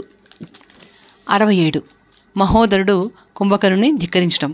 కుంభకర్ణుడు ఇలా చెప్పగా మహోదరుడు అందుకుని ఇలా అన్నాడు. కుంభకర్ణ, నువ్వు గొప్ప కుటుంబంలోనే పుట్టావు, కానీ గర్విష్ఠివి, బుద్ధిహీనుడవు. ఏ విషయమైనా నీకు కార్యకార్యాలు తెలియవు. రాజేంద్రుడు నీతి అవినీతి ఎరుగును, కానీ బాల్య చాపల్యం వల్ల నువ్వు మాత్రం డాబులు కొడుతున్నావు. రాక్షసరాజు దేశము, కాలము, పాత్ర, వృద్ధి, క్షయము, తనని శత్రువులని కూడా బాగా గుర్తించగలడు. కేవలము బలం మాత్రమే ఉండి బుద్ధి లేక వృద్ధసేవ కూడా చేయని నీ వంటి వాడికి కూడా చెడ్డదని తోచే పని మహాపండితుడైన రావణుడు ఎందుకు చేస్తాడు? ధర్మార్థ కామాలు పృథగాశ్రయాలు అని ఎంతో చెప్పావే, వాటి సంగతి నీకేమైనా తెలుసా? ఏ ఫలం కలిగినా దానికి కర్మే కారణం. అయితే కర్మ మంచిదైతే చెడ్డ ఫలితం కలుగుతుంది. ధర్మార్థ కామాలే కాదు, అధర్మము అనర్థము కూడా ఒక్కొక్కప్పుడు శ్రేయస్సే కలిగిస్తాయి. పురుషులు ఇహలోకానికి ఉపయోగించే పనులు, పరలోకానికి ఉపయోగించే పనులు కూడా చేస్తూనే ఉన్నారు. కేవలము కామపరులు కూడా సుఖాలు అనుభవించకపోలేదు. ఇదంతా ఆలోచించే రావణుడు సీతను తీసుకొచ్చాడు. మేము బాగా ఆలోచించే అందుకు అంగీకరించాము. శత్రువు విషయమై రావణుడు చేసిన సాహస కార్యమేమీ లేదు. నువ్వొక్కడివే యుద్ధానికి వెళతానన్నావే, అందుకు తగ్గ బలపరాక్రమాలు నీకున్నాయన్నావే, ఆ విషయమే కూడా అసందర్భంగా ఉంది అని చెప్తాను. రాముడు జనస్థానంలో అతి బలవంతులైన రాక్షసులను ఎందరినో చంపాడు. అతడిని ఒక్కడవు ఏం చేయగలవు?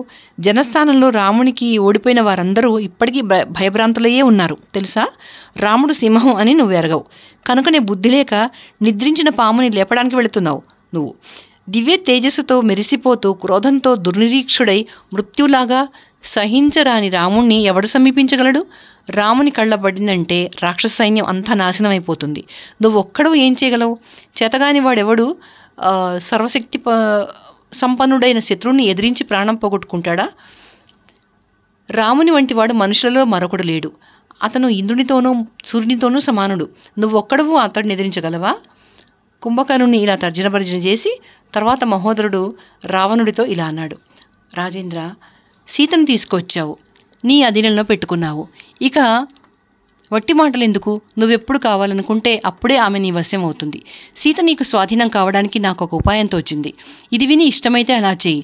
నేను, ద్విజిహుడు, సంహ్రాది, కుంభకర్ణుడు, వితర్ధనుడు మేము 5గురము రాముని సంహరించడానికి వెళ్ళాలి అని ప్రకటన చేయి. మేము వెళ్ళి అతనితో తీవ్రంగా యుద్ధం చేస్తాము, గెలుస్తాము. సరే, ఉపాయమే అక్కర్లేదు. మన శత్రువు బతికే ఉంటే మేము యుద్ధం చేస్తాం కదా. మేము రక్తంతో తడిసి యుద్ధరంగం నుంచి వస్తాము. రామనామాలు చెక్కిన బాణాలు మా శరీరాలు గుచ్చుకొని ఉండగానే వస్తాము. మేము రాముణ్ణి లక్ష్మణుని తినేసామంటూ మేము నీ పాదాలు పట్టుకుంటాము. అప్పుడు నువ్వు మంచి మంచి బహుమతులు వెంటనే నువ్వు రాముడు లక్ష్మణుడు చచ్చిపోయారని పట్నం అంతా చాటింపించు. మిక్కిలి సంతోషం నటిస్తూ నువ్వు వృత్తులకు రకరకాల బహుమతులు పంచిపెట్టు. యోధులకు పూలదండలు వేయి, కొత్త బట్టలు కట్టబెట్టు, గంధాలు పూయించు, మద్యం కూడా సమర్పించు. నువ్వు మద్యపానం చెయ్యి. దాంతో రామలక్ష్మణులు చనిపోయారు అనే వార్త అంతటా వ్యాపించగానే నువ్వు సీత దగ్గరికి వెళ్ళి రహస్యంగా సీతను ఊరడించు. ధనధాన్యాలు చూపించి, వస్తువాహనాలు చూపించి ఆమెకు ఆశపెట్టు. ఆ కపటోపాయంతో ఆమె ఇక దిక్కులేదని నిరాశతోనూ స్త్రీ సహజమైన చాపల్యంతోనూ నీ స్వాధీనం అయిపోతుంది. ఆమె మొన్నటిదాకా సకల సుఖాలు అనుభవించింది, ఇప్పుడు సకల దుఃఖాలతో వేగిపోతుంది. దీంతో ఆమె ఆశ నిరాశ కావడం వల్ల సుఖాలైనా దక్కాలి అనుకుని తప్పకుండా నిన్ను చేరుతుంది. ఇది నేను చాలా చాలా ఆలోచించి తేల్చిన మహోపాయం. నువ్వు రాముని కళ్ళబడితే అపాయం తప్పదు. నీ కోరిక ఇక్కడ ఉండగానే నెరవేరుతుంది. యుద్ధం చేయకుండా ఉండడమే మంచిది. సైన్యం నాశనం చేసుకోకుండా, ప్రాణం సంశయావస్థకు పాల్పడకుండా, యుద్ధం చేయకుండానే శత్రువులను జయిస్తే కలిగే కీర్తి సంపద చాలా గొప్పవి. చిరకాలం అవి అనుభవించవచ్చు. 68. దిద్దుకుని కుంభకర్ణుడు యుద్ధరంగంలో ప్రవేశించడం. మహోదరుడు ఇలా చెప్పి ఊరుకోగానే కుంభకర్ణుడు రావణుడితో, రాజేంద్ర, దురాత్ముడైన రాముని వల్ల నీకు కలిగిన భయం నేను పోగొడతాను. నువ్వు సుఖంగా ఉండు. నీరు లేని మేఘాల్లాగా శూరులు వ్యర్థంగా పేలరు. నేను యుద్ధంలో నా ప్రతాపం చూపించి ఆ విధంగా గర్జిస్తాను చూడు. శూరులైన వారు ఇతరులు తమెంత దూషించినా చెలించరు. ఆత్మస్తుతి కూడా చేసుకోరు. గొప్ప పని మాత్రమే చేసి చూపిస్తారు. మహోదర, పండితులమనుకుని విర్రవీగా నీ వంటి పిరికి పందలు చెప్పే మాటలు వినడం వల్ల రావణుడికి వచ్చిన చిక్కు ఇది. ఇచ్చకాలాడి రావణుని తప్పుదారిలో పెట్టి మీరింతవరకు తెచ్చారు. ఇప్పుడేమైంది? బొక్కసమంతా తరిగిపోయింది, సైన్యమంతా నాశనమైపోయింది, రాజు మాత్రం మిగిలాడు. దీనికి అంతకు కారణం మీరు. రాజుకు మీరు శత్రువులు కానీ మిత్రులు కారు. మీరు చేసిన దుర్ణయం వల్ల కలిగిన ఆపద తప్పించడానికి నేనిదే యుద్ధానికి వెళుతున్నాను అన్నాడు. అది విని నవ్వుతూ రావణుడు, కుంభకర్ణ, మహోదరుడికి రాముడంటే భయం పట్టుకుంది, అంచేత యుద్ధం వద్దంటున్నాడు. స్నేహంలోనూ బలంలోనూ నాకు నీ వంటివాడు మరొకడు లేడు. కనుక నువ్వు వెళ్ళి శత్రువులను సంహరించి జయం పట్టుకురా. అంచేతనే నా భయం పోగొడతానని పోగొడతావని నేను నిన్ను లేపించాను. నాకు స్నేహితులైన రాక్షసులు తమ విశ్వాసం చూపించడానికి ఇదే సమయం కనుక శూలం పుచ్చుకుని అగ్గిలాగా వెళ్ళి వానరులను రాజపుత్రులను సంహరించిరా. నీ రూపం చూస్తేనే వానరులు పారిపోతారు, రామలక్ష్మణులకు గుండెలు పగిలిపోతాయి అని చెప్పి ప్రోత్సహించి తనకు మళ్లీ పునర్జన్మ వచ్చినట్లు ఆనందించాడు. కుంభకర్ణుని పరాక్రమం తెలిసినవాడు కనుక నిష్కళంకుడైన పూర్ణచంద్రుడిలాగా ప్రముదిత చిత్తుడై వెలిశాడు. రావణుడు ఇలా చెప్పగానే కుంభకర్ణుడు యుద్ధానికి బయలుదేరాడు. అతను ఒక గొప్ప శూలం పుచ్చుకున్నాడు. అది పిడుగు కంటే తీక్ష్ణమైనది. దేవతలను, దానవులను, యక్షులను, గంధర్వులను అనేకులను నాశనం చేసింది. దానికి ఎర్రని పూలదండ కట్టారు. సహజంగానే అది అగ్నిజ్వాలలా ఉంది. శత్రువుల రక్తం దానికి పేరుకుని ఉంది. అది చేతపుచ్చుకుని కుంభకర్ణుడు, రాజేంద్ర, నేనొక్కడనే వెళతాను, బలమంతా ఇక్కడే ఉండనివ్వు, నాకు చాలా ఆకలిగా ఉంది, వెళ్ళి ఆ వానరులను తినేయాలి అన్నాడు. దాని మీద రావణుడు, వద్దు వద్దు, సైన్యం వెంట పెట్టుకునే వెళ్ళు. వానరులంటే ఏమనుకున్నావో, గొప్ప బలపరాక్రమవంతులు, అతి వేగం గల వాళ్ళు. నువ్వొక్కడివే వెళితే నిన్ను కొరికి చంపుతారు. అంచేత శత్రువులను నాశనం చేయగల సైనికులను వెంట పెట్టుకునే వెళ్ళు. రాక్షసులకు కీడు కలిగిస్తున్న శత్రువులను అందరినీ నాశనం చేసిరా అని చెబుతూ సింహాసనం దిగి కుంభకర్ణుడి మెడలో చాలా విలువగల రత్నమాలిక ఉంచాడు. మురుగుల జోడాలు వేశాడు, ఉంగరాలు దొడిగాడు, సకలాభరణాలు అలంకరించాడు, ముత్యాలహారం వేశాడు, గంధం పూశాడు, పూలదండలతో ముంచేశాడు, చెవులకు కుండలాలు పెట్టాడు, అంగదాలు కేయూరాలు తొడిగాడు. ఇవన్నీ ధరించేటప్పటికీ కుంభకర్ణుడు అగ్నిలాగా ఉన్నాడు. అతను కట్టుకున్న బంగారు మొలతాడు అమృతోత్పాదన కాలంలో మందర పర్వతానికి చుట్టిన వాసుకిలా ఉంది. అప్పుడు కుంభకర్ణుడు గొప్ప కవచం ధరించాడు. సర్వాభరణాలు ధరించి శూలపాణి అయి నుంచుని ఉండిన కుంభకర్ణుడు శ్రీ మహావిష్ణువు త్రివిక్రమావతారంలాగా వెలిగిపోయాడు. కుంభకర్ణుడు రావణుని కవిగిలించుకుని ప్రదక్షిణం చేసి నమస్కారాలు సమర్పించి బయలుదేరాడు. రావణుడు ఆశీర్వదించాడు. భేరీలు మోగాయి, శంఖాలు ఉరిమాయి, గదలు, ఖడ్గాలు, ముసలాలు, ముద్గరాలు, శూలాలు, ధనుసులు ధరించి గొప్ప గొప్ప యోధులు అనేకులు గుర్రాల మీద, ఏనుగుల మీద, గాడిదల మీద, ఒంటెల మీద అతని వెంట బయలుదేరారు. రధికులు కూడా చాలామంది వెళ్లారు. అతను వీధిలో వెళుతూ ఉంటే రాక్షస స్త్రీలు పూలవాన కురిపించారు. అప్పుడు అతను నిశ్చలంగా వానలో తడుస్తున్న మదగజంలా ఉన్నాడు. అతని వెనక రకరకాల ఆయుధాలు పుచ్చుకుని పతాతులు నడిచారు. అప్పుడు కుంభకర్ణుడు మరో రూపం ధరించాడు. అతని శరీరం 100 ధనుసుల వెడల్పు, 600 ధనుసుల పొడుగు ఉంది. అతని కళ్ళు బండి చక్రాల్లాగా ఉన్నాయి. అతనొక పర్వతంలా ఉన్నాడు. కాలిపోయిన పర్వతంలా ఉన్న ఆ కుంభకర్ణుడు తన అనుచరులను సమీపించి పాతాళంలా ఉన్న నోరు తెరిచి నవ్వుతూ, అగ్నిహోత్రుడు మిడతలను మార్చేసేటట్లు వానరులను జట్టు జట్టుగా ఇక్కడే మార్చేస్తాను. నిజానికి వానరులు నాకేమీ అపకారం చేయలేదు. మా వంటి గొప్పవాళ్ల ఉద్యానవనాలలో ఉండవలసిన జాతి అది. ఈ లంక మీద దండెత్తడానికి మూలపురుషుడైన రాముణ్ణి లక్ష్మణుడితో కూడా చంపేటట్లయితే తక్కిన వారంతా చచ్చిపోయినట్టే లెక్క అన్నాడు. అది విని వారు భోంతరాళాలు బద్దలయ్యేటట్టుగా పెడబొబ్బలు పెట్టారు. కానీ కుంభకర్ణుడు తీరా బయలుదేరేటప్పటికీ కొన్ని దుర్నిమిత్తాలు తోచాయి. మేఘాలు గాడిదల్లాగా ఎర్రనై ఉల్కలు రాల్చాయి. అడవులతోనూ సముద్రంతోనూ భూమి అంతా వడకిపోయింది. వికృతాకారాలు గల నక్కలు అమంగళకరంగా అరిచాయి. పక్షులు అపసవ్యంగా మండల భ్రమణం చేశాయి. గద్దలు అతని ఎదుట దండులాగా వరుసలు కట్టి ఎగిరాయి. అతని ఎడమ కన్ను అదిరింది. ఎడమ చెయ్యి ఉణికింది. సూర్యుడు కాంతిహీనుడైనాడు. గాలి పెళుసుగా వీచింది. కానీ కుంభకర్ణుడు ఇవేవీ లక్ష్య పెట్టకుండా కాలవశుడై ముందుకే అడుగువేశాడు. తమ కోట గోడ దాటేసి మహాసముద్రంలా ఉన్న వానరసేనను చూశాడు. వానరులు పర్వతంలా ఉన్న కుంభకర్ణుని చూసి దిక్కుతోచకుండా పరిగెత్తసాగారు. అది చూసి కుంభకర్ణుడు సింహనాదం చేశాడు. అది విని వానరులు కొందరు అదిరిపడిపోయారు. కుంభకర్ణుడు కింకరులతో బయలుదేరిన యముడిలాగా యుద్ధానికి ఉన్ముఖుడయ్యాడు. 69. కుంభకర్ణుని చూసి పారిపోయే వానరులను అంగదుడు మళ్లించటం.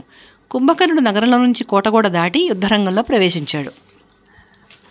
అతను సముద్రం పొర్లిపోయేటట్టు, పిడుగులు పడేటట్లు, పర్వతాలు బద్దలైపోయేటట్లు అరిచాడు.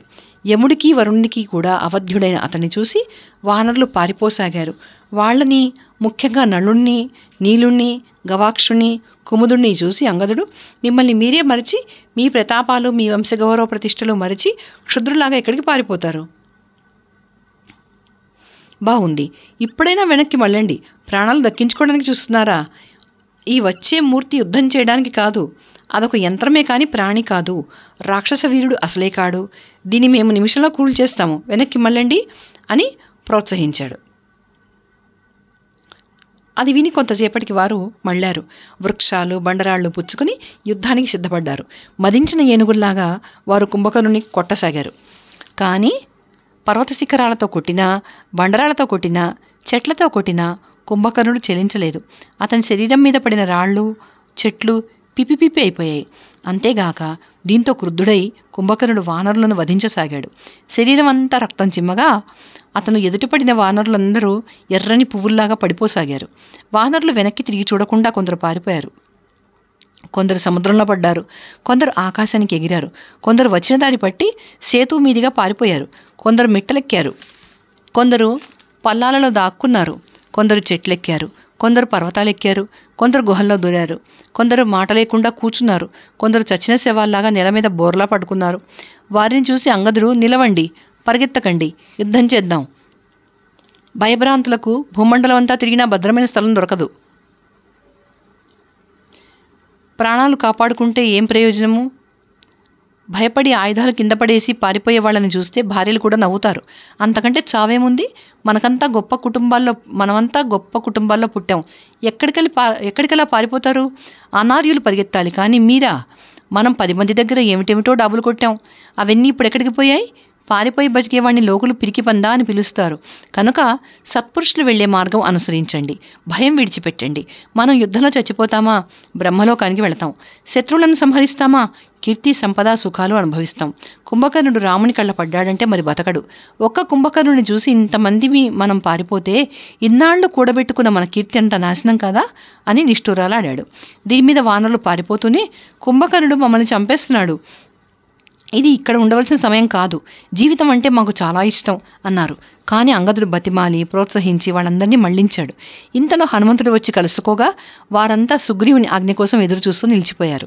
వెంటనే ఋషభుడు, శరభుడు, మహీంద్రుడు, ధూమ్రుడు, నీలుడు, కుముదుడు, సుషేనుడు, గవాక్షుడు, రంభుడు, తారుడు, ద్వివిధుడు, పనసుడు, హనుమంతుడు మొదలైన వారందరూ యుద్ధానికి ఉరికారు. 70. రాముడు కుంభకర్ణుని చిత్రవధ చేయడం. మహాకాయులైన ఆ వానర వీరులందరూ అంగదుడి మాట మీద వెనక్కి వచ్చి దృఢనిశ్చయం చేసుకుని సంకుల సమనం ప్రారంభించారు. చెట్లు బండరాళ్ళు పర్వత శిఖరాలు పుచ్చుకుని కుంభకర్ణుడి మీద విరుచుకుపడ్డారు. దాంతో మిక్కిలి క్రుద్ధుడై కుంభకర్ణుడు గద పుచ్చుకుని వానరులను సంహరించసాగాడు. ఒక్కొక్క గదా ప్రహారానికి 700, 800, 1000 మంది వానరులు కూలిపోసాగారు. పైగా ఆ కుంభకర్ణుడు ఒక్కొక్క మాటు 10 మందిని, 20 మందిని, 30 మందిని నోటబెట్టుకుని మింగేయసాగాడు. దాంతో వానరులు మళ్లీ పారిపోతూ అంగదుని మాట మీద మళ్లీ నిలవరించుకుంటూ యుద్ధం సాగించారు. ద్వివిధుడు ఒక పర్వతం పెకలించుకు వచ్చి కుంభకర్ణుని మీద వేశాడు. కానీ అది గురితప్పి రాక్షస సేన మీద పడింది. దాని కింద పడి అనేక గుర్రాలు, అనేక ఏనుగులు, అనేక రథాలు, అనేక మంది రాక్షస యోధులు గుండైపోయారు. ద్వివిధుడు మరో పర్వతం తెచ్చివేశాడు. దాని కింద పడి రాక్షసులు గుర్రాలతోనూ ఏనుగులతోనూ రథాలతోనూ అతనికంటే ఎక్కువ మంది చనిపోయారు. రాక్షస రతికులు కాలసర్పాల వంటి బాణాలతో వానరులను అనేక మందిని సంహరించారు. దానికి బదులుగా వానరులు చెట్లు పెరికి తెచ్చి గుర్రాలు, ఏనుగులు, రథాలు, లొట్టిపిట్టలు, గాడిదలు ఎక్కి యుద్ధం చేస్తున్న రాక్షసులను అనేక మందిని సంహరించారు. ఇలా ఉండగా హనుమంతుడు ఆకాశాన వచ్చి కుంభకర్ణుని మీద పర్వత శిఖరాలు, చెట్లు పడేశాడు. కానీ కుంభకర్ణుడు శూలంతో వాటినన్నింటినీ భేదించేసి ఆ శూలంతో వానరుల మీద విరుచుకుపడ్డాడు. అది చూసి హనుమంతుడు ఒక పర్వత శిఖరం తెచ్చి వాడి గుండెల మీద కొట్టాడు. ఆ దెబ్బతో కుంభకర్ణుడు ముక్కున నోట రక్తం కక్కుకున్నాడు. శరీరం అంతా నెత్తురు కొల్లు అయిపోయింది. మూర్ఛ కూడా వచ్చింది. కానీ నిలవరించుకుని ఆ శూలంతో హనుమంతుని గుండెల మీద పొడిచాడు. దాంతో హనుమంతుడు కూడా రక్తం కక్కుకుంటూ కొంచెం ఊగాడు. అది చూసి రాక్షసులు విజృంభించారు. వానరులు తోకముడిచారు. అప్పుడు నీలుడు అడ్డుపడి వానరులను ఆపుచేసి పర్వత శిఖరం ఒకటి కుంభకర్ణుడి మీదికి విసిరాడు. దాన్ని కుంభకర్ణుడు ఒక్క గుద్దు గుద్ది పిండి చేసేశాడు.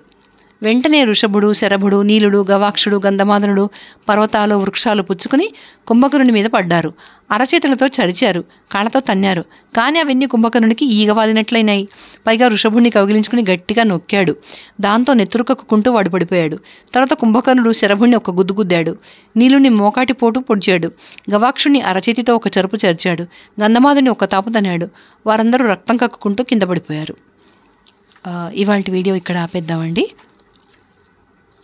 ఇప్పటి వరకు మనం యుద్ధం ఎలా జరుగుతుందని చూసాము. అయితే యుద్ధానికి ముందు మనం ఒక చిన్న విషయము మీరు కూడా గమనించి ఉంటారు. రాముడికి రావణాసుడికి తేడా ఎక్కడొచ్చింది మంత్రాంగంలో అంటే, రాముడు చాలా ప్రశాంతంగా ఉంటాడు యుద్ధానికి ముందు కూడా. ఆయన ఎంతసేపు మంత్రులతో ఆలోచన చేస్తాడు, సుగ్రీవుడితోనూ ఇంకా ఇతరుల మంత్రులతోనూ అందరి ఒపీనియన్స్ తీసుకుంటాడు. ఆయన తీసుకుని దాంట్లో ఏంటంటే తనకు ఏది అనుకూలంగా ఉందో అది కూడా చూసుకుంటాడు, మెజారిటీ ఒపీనియన్స్ కూడా చూసుకుంటాడు. అదొకటి ఉంటే, కానీ ఇక్కడ ఏమైందంటే విభీషణుడి విషయంలో హనుమంతుడు చెప్పిన దానికి ఆయన ఇంపార్టెన్స్ ఇస్తాడు. ఎందుకంటే చంపడానికి అవసరం లేదు, విభీషణుడిని శరణాగతి వచ్చాడు కాబట్టి నమ్మొచ్చు అని హనుమంతుడు చెప్పింది ఆయన తను కన్సిడర్ చేస్తాడనమాట. ఎందుకంటే నలుగురిని కూర్చోపెట్టి మంత్రులతోటి ఆలోచన చేయడం రాజు లక్షణం, అది అవసరం కూడా. అట్లా మంత్రాంగం చేస్తాడు. తర్వాత ఏం చేశాడు, వాళ్ళు ఎంతమంది ఉన్నారు ఏంటి అని మొత్తం అంచనా వేస్తున్నాడు ఆయన. దాని ప్రకారం ఎవరు ఎక్కడ నుంచోవాలి ఆ పద్ధతిగా ఒక ప్రణాళిక రచించాడు రాముడు. ఇక్కడ రావణాసురుడు చాలా చాలా టెన్షన్ పడిపోయాడు. మీరు గుర్తించే ఉంటారు, ఫస్ట్లో యుద్ధం స్టార్టింగ్లో వాళ్ళు ఎంతమంది ఉన్నారు, వాళ్ళు ఏం చేస్తున్నారు, వాళ్ళు ఎక్కడున్నారు, అసలు అది వాళ్ళు మనం చంపేస్తారా, ఈ రకంగా అతను ఎంతసేపు ఆందోళనలో పడ్డాడు. కానీ మంత్రులను పిలిచి అడిగింది లేదు, వాళ్ళ సలహా తీసుకున్నది లేదు. తను చెప్పింది చేయమని వాళ్ళకి ఆజ్ఞాపిస్తున్నాడు అంతే. అలాగే మొదట్లో కూడా సీతమ్మని తీసుకొచ్చినప్పుడు మంత్రులందరూ కూడా వాళ్ళందరినీ అంటారు, వాళ్ళు మమ్మల్ని అడిగి చేసావా నువ్వు అని. ఎవరి ఒపీనియన్ తీసుకోలేదు. నేను ఇలా చేశాను, దీనివల్ల ఏమన్నా ప్రమాదం వచ్చే అవకాశం ఉందా అని కూడా ఎవరిని అడగలేదు. నేను అనుకున్నాను, నేను చేశాను అంటే నియంతలాగా అనమాట రావణాసురుడు. అతను ఒక మంచి రాజు కానే కాడు. రాజు అంటే అందరి అభిప్రాయాలు సేకరించి అందరి మాటలకు విలువనిస్తాడు. అట్లాగే మనం గమనించాము, రాముడు ఎన్నోసార్లు లక్ష్మణుడి మాటకు ఎంతో విలువిస్తాడు. లక్ష్మణ్ణి ఎంత వాత్సల్యంతో చూస్తాడో అంత గౌరవంతో కూడా చూస్తాడు. తనకంటే పెద్దవాడిలాగా మన్నిస్తాడు, తనకంటే చిన్నవాడిలాగా ప్రేమిస్తాడు, తన సాటివాడిలాగా ఒక స్నేహితుడిలాగా ఎంతో ఇష్టపడతాడు. ఇన్ని రకాలుగా తన తోడబుట్టిన వాడిని చూసుకుంటాడు రాముడు. ఇక్కడ రావణాసుడు ప్రతి వాళ్ళని ఈసడిస్తూ ఉంటాడు. విభీషణుడిని తరిమేశాడు, కుంభకర్ణుని కూడా తిడుతున్నాడు. నువ్వు నాకంటే ముందు పుట్టావా, నువ్వేదో పెద్ద గురువులాగా చెప్తున్నావు, నువ్వు నాకు చెప్పదగ్గ వాడివా అంటే సొంత వాళ్ళ దగ్గర కూడా అంత ఈగో ప్రాబ్లం ఉంది. అదే రాక్షసత్వం. సో ఈ రామాయణం నుంచి మనం నేర్చుకోవాలి. కాబట్టి ప్రతి చిన్న విషయం మనం అబ్జర్వ్ చేస్తుంటే ఇంకా చాలా చాలా ఉన్నాయి. మనందరం ఒకసారి మనం అబ్జర్వ్ చేస్తుంటే, చదివేటప్పుడు కానీ వినేటప్పుడు కానీ మనం ఎంతో మారాలి. ఎందుకంటే మనకు తెలియకుండానే కొన్ని మనకి ఇది వింటుంటే తెలుస్తుంటాయి, మన లోపాలు మనకు తెలుస్తుంటాయి. ఎక్కడో ఒక చోట ఏదో ఒక లోపం మనలోనే మనకు కనిపిస్తుంటుంది. మీరు అబ్జర్వ్ చేయండి, ఓకేనా? ఈ వీడియో నచ్చితే, రాముడిది కాబట్టి నచ్చుతుందని అనుకుంటున్నాను, దయచేసి అందరికీ షేర్ చేయండి. మళ్ళీ నాకు మెసేజ్లు పెడుతున్నారు బాగుందండి అని, కానీ మీరు థ్యాంక్ యూ వెరీ మచ్. కానీ లైక్స్ కూడా కొట్టడం మర్చిపోకండి, ఓకేనా? Thank you. జై శ్రీరామ్.